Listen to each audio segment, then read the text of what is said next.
Welcome friends, প্রত্যেককে স্বাগত আমাদের ইউটিউব চ্যানেলে।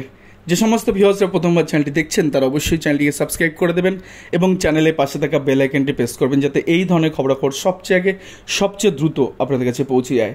তো প্রাথমিক শিক্ষা পর্ষদ, আজকে যে বিষয় নিয়ে আমরা আলোচনা করবো সেটা প্রাথমিক শিক্ষা পর্ষদের আর একটা স্বৈরাচারিতা, আর একটা ইচ্ছা পূরণ, আর একটা বেনিয়ম আপনাদের সামনে তুলে ধরবো। 16,500 রিক্রুটমেন্টের ক্ষেত্রে আমরা দেখেছি যে এই নিয়োগের ক্ষেত্রে 5% অ্যাডিশনাল প্যানেল এখনও অধরা। কোথাও গিয়ে সিঙ্গেল বেঞ্চে যখন 3929 মামলা হয় তার পরবর্তী ক্ষেত্রে প্রাথমিক শিক্ষা পর্ষদ এবং পিটিশনারদের অ্যাডভোকেট সবাই মিলেমিশে যখন একটা ক্রিস্টালাইজ একটা জায়গায় আসে যে এই সংখ্যক 3929 সিটে নিয়োগ হবে, পরবর্তী ক্ষেত্রে দেখা যায় সুপ্রিম কোর্টে গিয়ে তার বিরোধিতা করে এবং সেক্ষেত্রে সেই সিট তারা পায়নি এবং সেই বেঞ্চে সেই মামলা কিন্তু খারিজ করে দেন বিচারপতি ঋষিকেশ স্যার। তো সেই জায়গা থেকে এখন এই সমস্ত পিটিশনার নতুন করে, যেটার অনেক আগেই দাবি হওয়া উচিত ছিল যে 5% অ্যাডিশনাল প্যানেল, অর্থাৎ একটি প্যানেলের যে 5% অ্যাডিশনাল প্যানেল সেটা কোথায়, আজ পর্যন্ত সেটা কেন দিল না প্রাথমিক শিক্ষা পর্ষদ। সেই জায়গা থেকে বিএড যে সমস্ত প্রার্থীরা রয়েছেন তাদের একটা শেষ চেষ্টা বা অন্তিম চেষ্টা বলা যায় এই 5%, যেখানে গিয়ে সুপ্রিম কোর্টে দেবেশ শর্মা মামলার ক্ষেত্রে আমরা জানি যে এর একটা সীমাবদ্ধতা ওখানে টেনে দেওয়া হচ্ছে, তারপরেও একটা অন্তিম চেষ্টা বিএড প্রার্থীদের তরফ থেকে করা হয়েছে এবং 5% হাত ধরে যদি এরকম কোনো রাস্তা খুলে যায় তাহলে কিন্তু সমস্ত নট ইনক্লুডেডদের কিন্তু রাস্তা পরিষ্কার হতে পারে এবং তাদের একটা গতি হতে পারে। এই মামলার এই 5% 16,500 5% মামলার শুনানি কিন্তু আগামীকাল, কারণ এই মামলায় জাস্টিস অমৃতা ম্যাডাম কী অর্ডার দেন বা কী তার পর্যবেক্ষণ রাখেন, কেন প্রাথমিক শিক্ষা পর্ষদ সঠিক সময়ের মধ্যে এই প্যানেল দিল না, সেটা নিয়ে কিন্তু আর্গুমেন্ট অবশ্যই কালকে হতে চলেছে।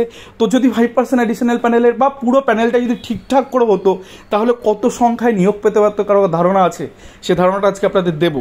দেখুন, এইখানে টোটাল 4টে মাদার ক্যাটাগরি, নন এক্সামটেড মানে সাধারণ প্রার্থী, এক্সামটেড একটা এক্স সার্ভিসম্যান, একটা প্যারা টিচার।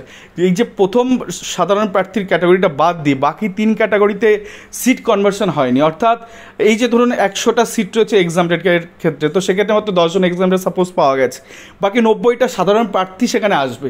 এই আসা যাওয়াটা এই রিক্রুটমেন্টের ক্ষেত্রে হয়নি। যদি হতো তাহলে এই 4,288 সিটে সাধারণ প্রার্থীরা চাকরি পেত। কারণ একটা সিম্পল উদাহরণ দেখায়, বাংলা মিডিয়ামে এক্সামটের ক্ষেত্রে জেনারেলে টোটাল সিট ছিল 1829টা, সেক্ষেত্রে মাত্র 14 জনকে নিয়োগ দিয়েছে, বাকি সিটটা কিচ্ছু করেনি, জাস্ট ধামাচাপা পড়ে গেছে। তো সেখানে 1815 জন চাকরি পেতে পারতো। বাংলা মিডিয়াম এসসির ক্ষেত্রে 3 জন মাত্র নিয়োগ পেয়েছে, অথচ সিট ছিল 725টা সিট সাধারণ নন এক্সামটেড প্রার্থীরা সেখানে আসেনি।